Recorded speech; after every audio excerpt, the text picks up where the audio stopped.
우리 같이 읽은 마가복음 12장 28절부터 34절 말씀으로 하나님의 뜻을 다시 함께 나누고자 합니다. 5월 동주, 오나라 사람과 월나라 사람이 같은 배를 탔다는 사자성어입니다. 오나라와 월나라는 철전지 원수지간의 나라입니다. 그런데 그런 원수지간의 나라 사람들끼리 같은 배를 탔습니다. 오나라 사람과 월나라 사람이 같은 배를 탔는데 배를 타고 가다가 갑자기 배가 난파되어서 침몰하려고 하는 상황이 되니까 원수지간이지만 살기 위해서 원수지간끼리라도 서로 협력을 한다는 말입니다. 요즘 중국과 인도가 그렇습니다.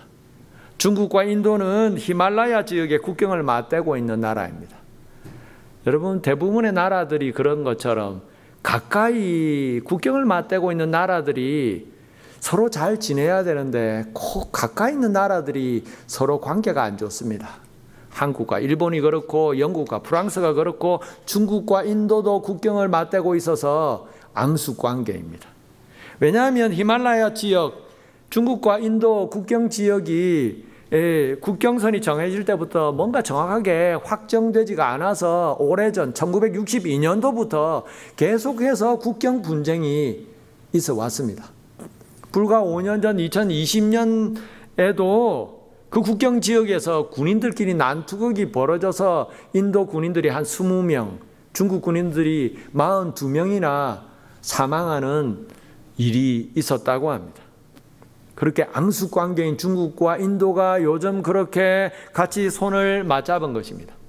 미국의 고율 관세 때문에 두 나라 모두가 어려운 상황이 되니까 이제 앙숙이었던 중국과 인도가 같이 함께 미국을 대항하자 해서 같이 협력하자고 뭉친 것입니다. 그래서 인도의 총리가 중국을 방문하고 우리는 적이 아니고 동지다, 이런 얘기를 하면서 앞으로 같이 잘해보자 그러고 있다고 합니다. 여러분, 우리가 살고 있는 이 세상은 어제의 적이 오늘의 친구가 될 수 있고 오늘의 친구가 갑자기 또 내일의 원수가 될 수 있는 것이 이 세상입니다. 오늘 성경에도 보면 그런 상황이 나옵니다. 유대 사회, 그 당시 유대 사회를 리드하고 있었던 두 지도자 그룹, 바리새인들과 사두개인들이 그랬습니다. 바리새파, 사두개파. 바리새인들과 사두개인들은 유대 사회를 리드하던 지도자 그룹이었는데 그 두 그룹은 전혀 다른 신앙 색깔과 신앙 사상을 가지고 있었습니다. 바리새인들은 구약에 나오는 율법의 말씀을 철저하게 믿음으로 받고 순종하고 따르는 사람들이었습니다. 구약의 율법의 말씀에 나오는 죽음 이후의 세계, 천국과 지옥과 천사와 마귀와 부활, 내세, 영적인 세계를 다 믿음으로 받아들이는 사람들이었습니다. 그런데 사두개인들은 제사장 그룹이었는데도 오히려 성경에 나오는 죽음 이후의 세계, 천사, 지옥, 천국, 마귀, 부활 전혀 믿지 않는 사람들이었습니다. 죽으면 죽음 이후에 천국이 있다고, 지옥이 있다고 우리는 믿지 않는다. 우리가 살고 있는 바로 지금 이 세상, 육신의 세상, 이 세상이 전부다. 지극히 현실주의적이고 인간적인 사람들이었습니다. 그래서 그 두 그룹들은 유대 사회를 리드하는 그룹이었지만 서로 너무나도 다른 신앙사상 때문에 항상 갈등하고 서로 논쟁하고 싸우는 그룹들이었습니다. 여러분, 그런데 그런 서로 논쟁하고 갈등하는 그 두 그룹들이 예수님께 똑같이 예수님이 지적하시는 책망의 소리를 듣고 똑같이 예수님을 죽이고 예수님을 대적하는 데는 한마음이 되었던 것입니다. 그래서 바리새인들이 로마 제국에 세금을 내야 하느냐 말아야 하느냐 그 얘기를 가지고 예수님을 넘어뜨리려고 왔다가 예수님이 잘 대답하시고 넘어가시니까 사두개인들이 이어서 또 와서 자기들도 믿지 않는 부활의 문제를 가지고 예수님을 시험하고 그렇게 질문을 던졌습니다. 예수님은 그 질문에도 정말 지혜롭게 잘 대답하시고 넘어가셨습니다.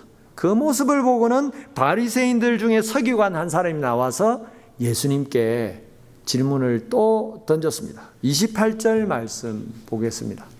서기관 중 한 사람이 그들이 변론하는 것을 듣고 예수께서 잘 대답하신 줄 알고 나와 묻되 모든 계명 중에 첫째 되는 계명이 무엇입니까? 아마도 이 바리새인 서기관은 부활을 믿지 않는 사두개인들의 질문에 예수님께서 부활을 믿지 않는 게 아니라 부활은 있고 부활을 옹호하는 그런 대답을 하시는 것을 듣고는 예수님에 대해서 아주 우호적인 마음이 열려서 평상시에 자기들이 정말 고민하고 그렇게 논쟁했던 질문을 진지하게 던진 것입니다. 여러분, 그 당시에 유대인들의 율법은 모두 613개 조항이 있었다고 합니다. 613개. 꼼꼼하게 안식일 날은 무슨 음식을 먹어야 되고 어디까지 걸어갈 수 있고 정말 철저하게 율법의 조항을 만들어서 하나님 앞에서 믿음으로 살자 했습니다. 그런데 613개 조항 중에서도 248개 조항은 좀 더 중요한 조항으로 생각하고 나머지 365개 조항은 좀 덜 중요한 것이다. 그렇게 나누었다고 합니다. 그리고 바리새인들은 항상 모일 때마다 논쟁을 냈다고 합니다. 이 많은 율법의 조항 중에 정말 제일 중요한 율법이 뭐냐? 어느 계명이 제일 중요한 계명이냐? 그걸 가지고 서로 논쟁했다고 합니다. 율법의 계명 중에 하나님께 제사를 드리는 그 계명이 제일 중요하다. 아니다. 안식일을 지키는 계명이 제일 중요하다. 왜냐하면 제일 중요한 계명을 제일 먼저 잘 지켜야 되기 때문이죠. 그래서 항상 바리새인들은 모일 때마다 계명 중에 제일 중요한 계명, 제일 철저하게 지켜야 할 계명이 뭐냐? 맨날 모일 때마다 그걸로 논쟁했다고 합니다. 그래서 오늘 이 말씀에 나오는 바리새인 서기관은 예수님이 정말 바리새인들이 사두개인들이 던지는 질문마다 정말 지혜롭게 잘 대답하시는 걸 보고는 진지하게 물었던 것입니다. 예수님, 그렇다면 이 많은 율법의 계명 중에서 제일 중요한 계명, 제일 첫 번째 되는 계명 뭡니까? 예수님은 그런 서기관의 질문에 두 가지 계명을 말씀하시면서 우리가 하는 신앙생활, 믿음으로 이 땅을 살아가는 신앙생활의 본질이 뭐냐, 어떤 마음으로 신앙생활을 해야 하는지, 어떻게 신앙생활을 해야 하는지를 말씀하셨습니다. 여러분, 믿음으로 이 땅을 살아가는 신앙생활을 할 때에 우리는 어떤 마음으로 신앙생활을 해야 한다고 하십니까? 오늘 말씀해 보면 하나님을 사랑하는 마음으로 신앙생활을 해야 한다고 하십니다. 29절부터 다시 볼까요? 예수께서 대답하시되 첫째는 이것이니 이스라엘아 들으라, 주 곧 우리 하나님은 유일한 주시냐. 30절 내 마음을 다하고 목숨을 다하고 뜻을 다하고 힘을 다하여 주 너의 하나님을 사랑하라 하신 것이요. 목숨을 다하고 마음을 다하고 뜻을 다하고 힘을 다하여 하나님을 사랑해라. 여러분, 이 말씀은 구약 성경의 신명기에 나오는 말씀입니다. 신명기 6장 5절 말씀. 예수님은 계명 중에 가장 중요하고 가장 큰 계명은 뭡니까? 묻는 질문에 왜 이 말씀으로 대답하셨을까요? 신앙생활에서 제일 중요한 것은 동기와 이유이기 때문입니다. 여러분, 무슨 일을 하든지 동기가 중요합니다. 동기와 목적이 분명할 때 우리는 무슨 일을 하든지 열심히 할 수 있습니다. 이게 왜 이 일을 해야 하는지, 무슨 이유로 이 일을 해야 하는지 그걸 모르면 열심히 일을 할 수가 없습니다. 왜 일을 해야 될지 모르는데 열심히 생기겠습니까? 왜 일을 해야 되는지, 어떤 동기로 일을 해야 되는지 분명하게 알면 열심히 할 수가 있는 것입니다. 신앙생활도 그렇습니다.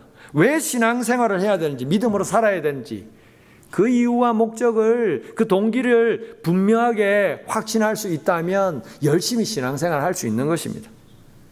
여러분, 무슨 일이든지 그래서 동기가 중요합니다.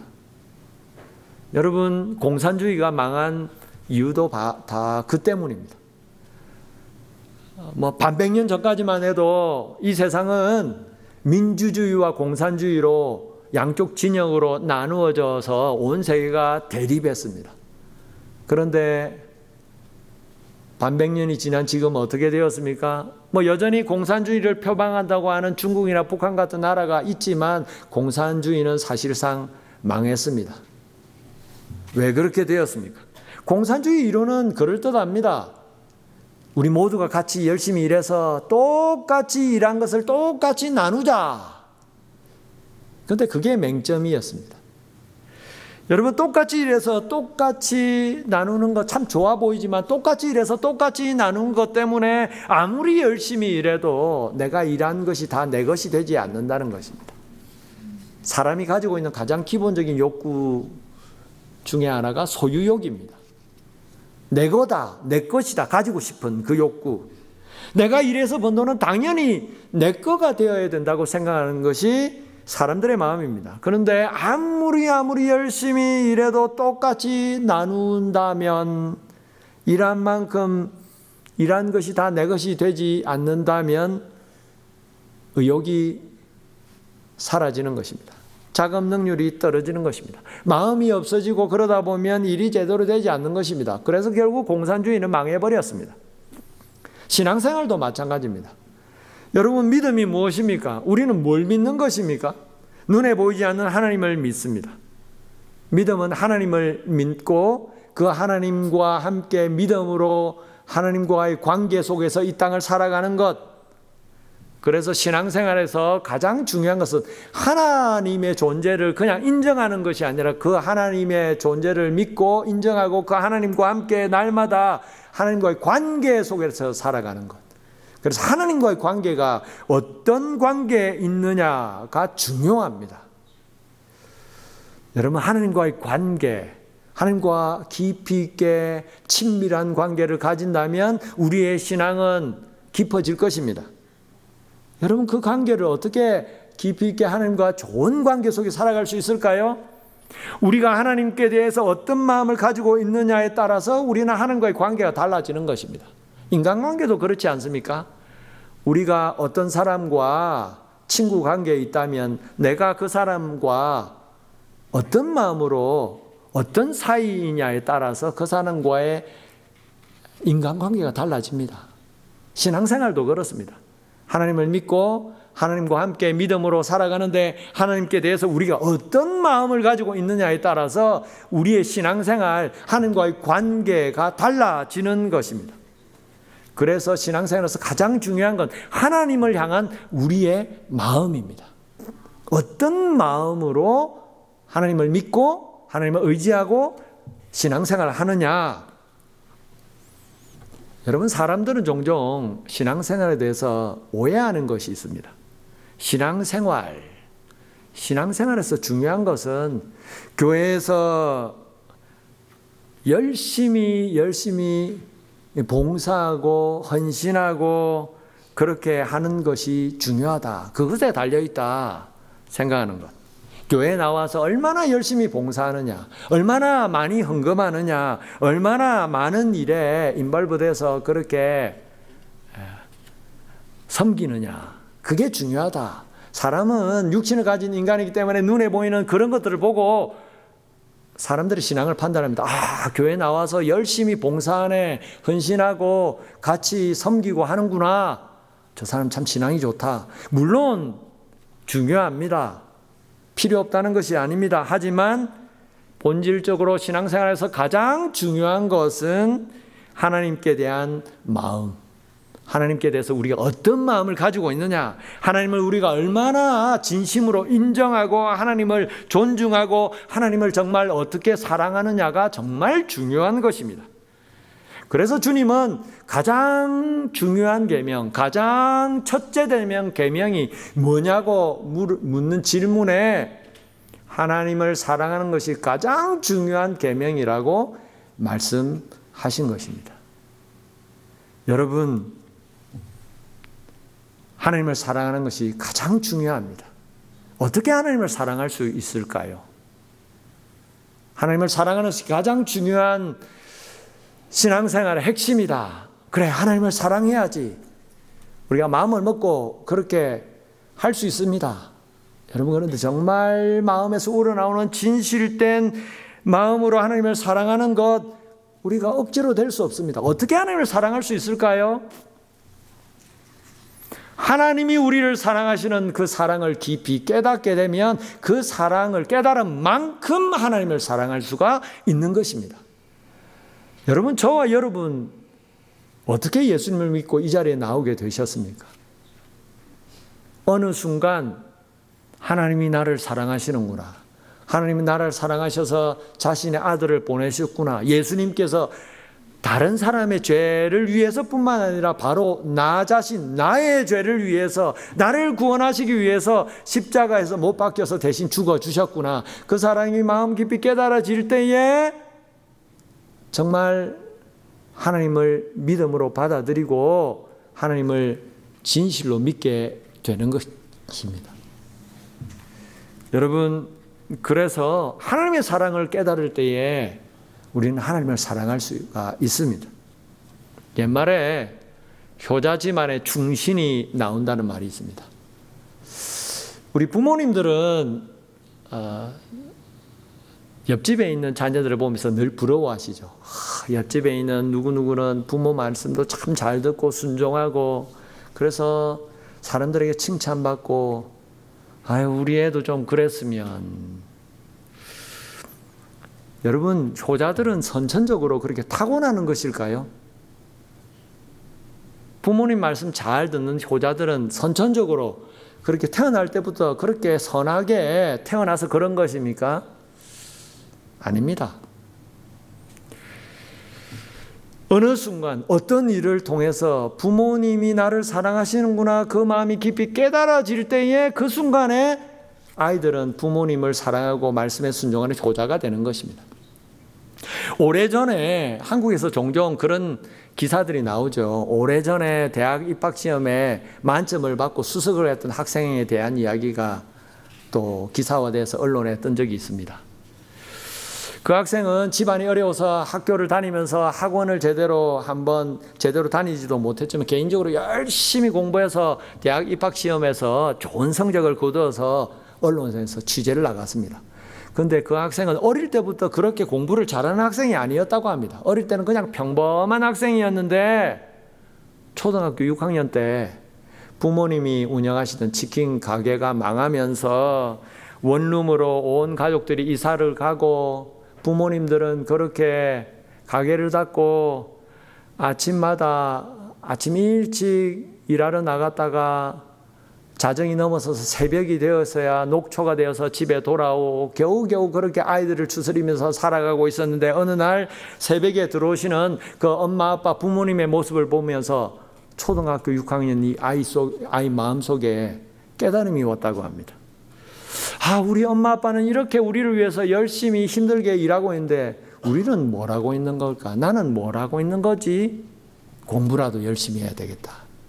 그때부터 열심히 공부해서 좋은 성적을 거두었다고 합니다. 여러분, 부모님의 사랑을 깨닫게 되면 효자가 되는 것입니다. 신앙생활도 그렇습니다. 하나님이 우리를 사랑하시는 그 사랑을 마음 깊이 정말 깨닫게 되면 깨달은 만큼 우리는 하나님을 사랑하고 하나님의 뜻대로 순종하고 정말 믿음으로 살아갈 수가 있는 것입니다. 여러분, 그래서 예수님께서 십자가에서 죽으시고 다시 살아나신 이후에 낙심해서 고향으로 내려가 버린 베드로를 찾아가셔서 질문하신 질문이 바로 그런 질문이었습니다. 예수님이 베드로에게 3번씩이나 던진 질문이 무엇이었습니까? 네가 나를 사랑하느냐? 너 왜 나를 부인했느냐? 이렇게 묻지 않으셨습니다. 그냥 네가 아직도 나를 사랑하고 있느냐? 나를 사랑하는 마음이 아직도 있느냐? 그걸 물으신 것입니다. 여러분, 오늘 우리는 뭐 때문에 교회에 나와 있는 것입니까? 여러분, 주일날 우리는 왜 예배 드린다고 이곳에 나와 앉아 있는 것입니까? 왜 우리는 일주일 동안에 겨우 하루 쉬는 주일날 집에서 좀 편안히 쉬어야 되는데 쉬지 않고 교회 나와서 예배만 드리는 게 아니라 또 교회 나와서 일하고 같이 봉사하는 것입니까? 왜 우리는 피곤한 금요일 밤에 교회 나와서 또 기도한다고 이 자리에 앉아 있는 것입니까? 우리 자신을 위해서입니까? 하나님을 사랑하는 마음이 있어야 합니다. 그 마음으로 신앙생활을 할 때 하나님은 우리의 신앙생활을 인정해 주시는 것입니다. 그래서 기도해야 합니다. 하나님을 사랑할 수 있도록 하나님의 사랑을 깨닫게 하옵소서. 내가 다 잃어버렸던 그 하나님의 사랑, 그 사랑을 다시 깨닫고 느끼고 회복하게 하옵소서. 메말라 있는 우리의 심령에 다시 하나님의 사랑을 부어주셔서 그 사랑으로 하나님을 사랑하고 정말 하나님이 기뻐하시는 믿음 생활을 할 수 있도록 은혜 내려 주옵소서. 기도할 때에 하나님은 우리의 마음에 다시 하나님의 사랑으로 충만하게 주실 줄 믿습니다. 오늘 둘째로 주님은 우리에게 어떤 마음으로 어떻게 신앙생활을 하라고 하십니까? 이웃을 사랑하는 마음으로 신앙생활을 하라고 하십니다. 31절 다시 보겠습니다. 둘째는 이것이니 너의 이웃을 너의 자신과 같이 사랑하라 하신 것이라. 이보다 더 큰 계명이 없느니라. 예수님은 계명 중에 가장 중요한 계명이 뭐냐 묻는 질문에 하나님을 전심으로 사랑하는 것이 가장 중요한 계명이다. 그걸로 끝내지 않으시고 덧붙여서 둘째로 내 이웃을 내 자신과 같이 사랑하라. 이 계명을 덧붙이셨습니다. 여러분, 왜 이 계명을 덧붙이셨을까요? 하나님을 사랑하라는 이 계명, 이 하나만으로 딱 하나, 하나님을 전심으로 사랑하라, 이걸로 끝내실 수 있는데 왜 둘째로 하시면서 내 이웃을 또 내 자신과 같이 사랑하라 붙였을까요? 다른 사람을 사랑하는 것, 이웃을 사랑하는 것, 그것이 곧 하나님을 사랑하는 사랑을 나타낼 수 있는 것이 되기 때문입니다. 다른 사람을 향해서 사랑으로 행하고 섬기고 이웃을 사랑하는 것이 곧 눈에 보이지 않는 하나님을 사랑하고 주님께 행하고 주님을 섬기는 것이 되기 때문입니다. 그래서 주님은 우리에게 말씀하셨습니다. 마태복음 25장 내가 진실로 너에게 이르노니 너희가 여기 내 형제 중에 지극히 작은 자 하나에게 한 것이 곧 내게 한 것이니라. 여러분, 말을 하는 것은 쉽습니다. 그런데 말한 대로 행하는 것은 쉽지 않습니다. 하나님은 눈에 보이지 않습니다. 그래서 눈에 보이지 않는 하나님께 하나님 사랑합니다 말하는 것 쉽습니다. 그런 하나님을 사랑하는 것을 어떻게 알 수 있을까요? 눈에 보이는 이웃과 형제를 사랑하는 것을 통해서 눈에 보이지 않는 하나님을 사랑하는 것을 나타내 보여줄 수 있습니다. 그래서 주님은 분명하게 말씀하셨습니다. 요한 1서 4장 20절 누구든지 하나님을 사랑하노라 하고 그 형제를 미워하면 이는 거짓말하는 자니 보는 바 그 형제를 사랑하지 아니하는 자는 보지 못하는 바 하나님을 사랑할 수 없느니라. 21절 우리가 이 계명을 주께 받았나니 하나님을 사랑하는 자는 또한 그 형제를 사랑할지니라. 여러분, 하나님을 사랑한다면 우리의 형제, 성도들, 이웃을 사랑한다고 말씀하십니다. 이웃을, 형제를, 성도들을 사랑하지 못한다면 하나님을 사랑하지 않는다고 말씀하십니다. 그래서 주님은 우리에게 이웃을 사랑하라는 말씀으로 덧붙여서 말씀하십니다. 하나님을 사랑하라. 그리고 하나님을 사랑하는 그 마음을 이웃을 사랑하는 것을 통해서 나타내 보여라 말씀하시는 것입니다. 사실 인간의 타락한 본성은 정말 이기적입니다. 태어날 때부터 이기적입니다. 애들을 보십시오. 가르쳐 주지 않아도 나쁜 건 한 번도 가르쳐 주지 않은데 잘합니다. 어린애들 보면요, 배가 고프면 먹을 게 눈앞에 오면 뺏었으라도 자기 입에 먼저 넣습니다. 이기적인 죄악된 본성은 타고난 인간의 타락한 본성입니다. 뭐 어른들도 그렇죠. 배가 고프면 남이 먹든 안 먹든 상관없이 일단 내 입에 먼저 음식을 넣고 봐야 하는 것이 우리입니다. 여러분, 그런데 주님은 그런 인간 본성과 전혀 다른 삶을 사셨습니다. 예수님은 하나님의 아들이셨지만, 하나님이셨지만 우리처럼 똑같이 인간의 몸을 입고 이 땅에 오셨기 때문에 배고프면, 먹지 않으면 배고프고, 자지 않으면 피곤하고, 가시에 찔리면 아프고, 똑같은 육신의 삶을 사셨습니다. 그런데도 불구하고 주님은 보통 사람들과는 다른 삶을 사셨습니다. 자기 자신을 다 버리고 우리를 위해서 십자가에서 자기의 희생 제물로 자신을 다 포기하셨습니다. 어떻게 그러실 수 있으셨을까요? 하나님 아버지를 사랑하셨기 때문입니다.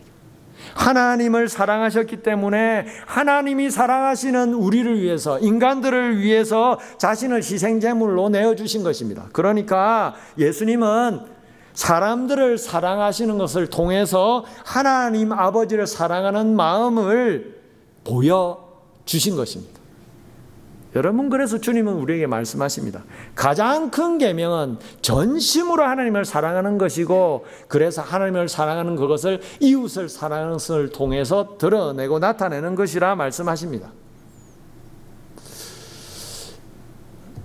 여러분, 신앙생활을 하시면서 신앙생활 중에 가장 어려운 부분은 무엇입니까? 신앙생활을 하시면서 믿음으로 이 땅을 살면서 예배드리고 기도하고 전도하고 교회에서 봉사하고 섬기고 여러 가지 일들 우리가 믿음으로 이 땅을 살아가고 있는데 어떤 일들이 신앙생활에서 가장 어려운 일이십니까? 아마도 복음을 전하는 전도가 아마 가장 어려운 일인 것 같습니다. 안 믿는 사람들에게, 믿지 않는 사람들에게 예수님의 사랑을 전하는 것, 우리 생각에는 쉽게 될 것 같습니다. 우리는 이미 예수님의 사랑을 깨닫고 느꼈기 때문에 이 사랑을 다른 사람들에게 얘기하면 예수님의 사랑을 깨닫고 좀 쉽게 예수 믿고 나오지 않을까? 그런데 그게 쉽지가 않습니다. 얘기를 해도 사람들의 쉽게 그렇게 마음을 열지 않습니다. 억지로 교회에 데리고 나오면 데리고 나올 수는 있는데 몇 년을 교회 다니다가도 교회를 떠나는 사람들이 있습니다. 왜 그럴까요? 교회는 억지로 따라 나왔는데 마음으로 정말 예수님을 믿는 믿음이 생기지 못했기 때문입니다. 여러분, 억지로 교회는 데리고 나오지만 정말 마음으로 진심으로 예수님을 믿게 하는 것은 우리 힘으로 할 수가 없습니다. 어떻게 해야 믿지 않는 사람들의 마음이 열릴까요? 억지로 열 수가 없습니다. 여러분, 사람의 마음은 감동을 받을 때 열립니다. 어떻게 감동을 받을 수 있습니까? 언제 감동받을까요? 사람들이 뭔가 자기들과는 다른, 세상과는 다른 뭔가를 발견할 때에 저들의 마음이 감동을 받고 마음이 열리는 것입니다. 여러분, 세상에서는 나를 미워하는 사람 똑같이 미워하고 나에게 해코지하는 사람 똑같이 대갚아 주는 것이 당연하다 생각합니다. 그게 공정하다, 공평하다 생각합니다. 나한테 잘해주는 사람 잘해줘야 하고 나한테 해코지하는 사람 그냥 가만두는 것, 그냥 그건 바보 같은 짓이다. 공정하게 똑같이 이에는 이, 눈에는 눈. 그게 공정한 것이 아니냐. 그게 세상의 법칙입니다. 하지만 교회 다니는 우리 크리스찬들은 달라야 합니다. 세상 사람들은 교회 다니는 우리를 향해서 다른 것을 기대합니다. 세상 사람들과는, 이 세상과는 뭔가 다르다고 느낄 때에 믿지 않는 사람들 겉으로 내색은 안 하지만 뭔가 느끼고 마음을 여는 것입니다. 아, 이 교회 나와 보니까 여기 교회 성도들은 뭔가 좀 다르네. 그래도 예수 믿는다고 하는 사람들인데 뭐가 좀 다르구나. 그럴 때에 겉으로 내색은 안 하지만 마음이 열리는 것입니다. 감동을 받는 것입니다. 아, 이 사람들은 뭔가 하나님을 믿는 사랑이 있구나. 이들이 믿는 하나님 뭔가 있구나. 그렇게 마음을 열고 하나님께로 다가가는 것입니다. 여러분, 우리가 정말 하나님의 사랑을 깨달았다면 우리는 하나님을 사랑할 수 있을 것입니다. 정말 하나님을 사랑한다면 눈에 보이는 형제와 이웃들을 사랑할 수 있을 것입니다. 그런 마음으로 신앙생활을 한다면 사람들은 우리를 통해서 하나님의 사랑을 깨닫게 될 것이고, 눈에 보이지 않지만 하나님 살아계신다는 것을 깨닫고 하나님을 발견하게 될 것입니다.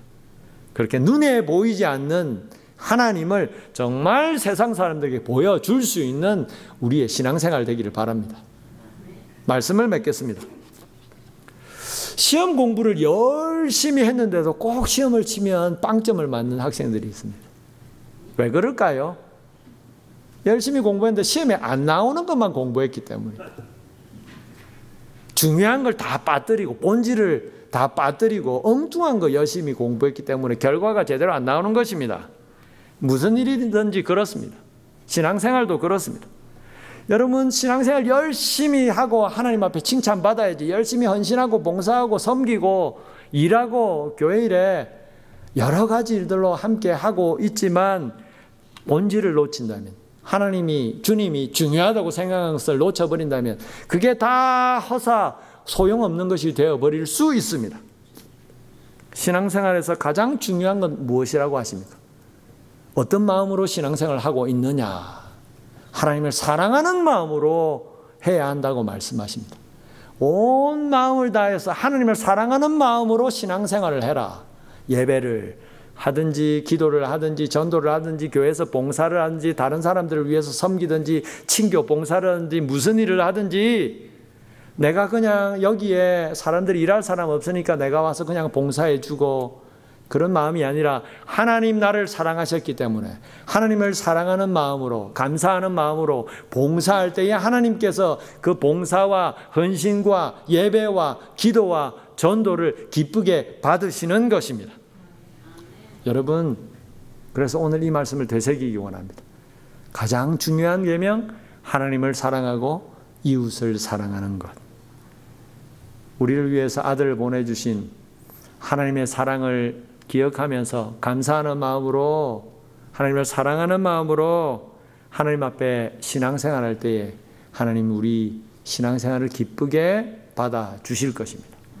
그렇게 정말 진정한 신앙생활로 하나님 앞에 인정받고 칭찬받는 저와 여러분의 남은 삶 되시기를 주님의 이름으로 축원합니다.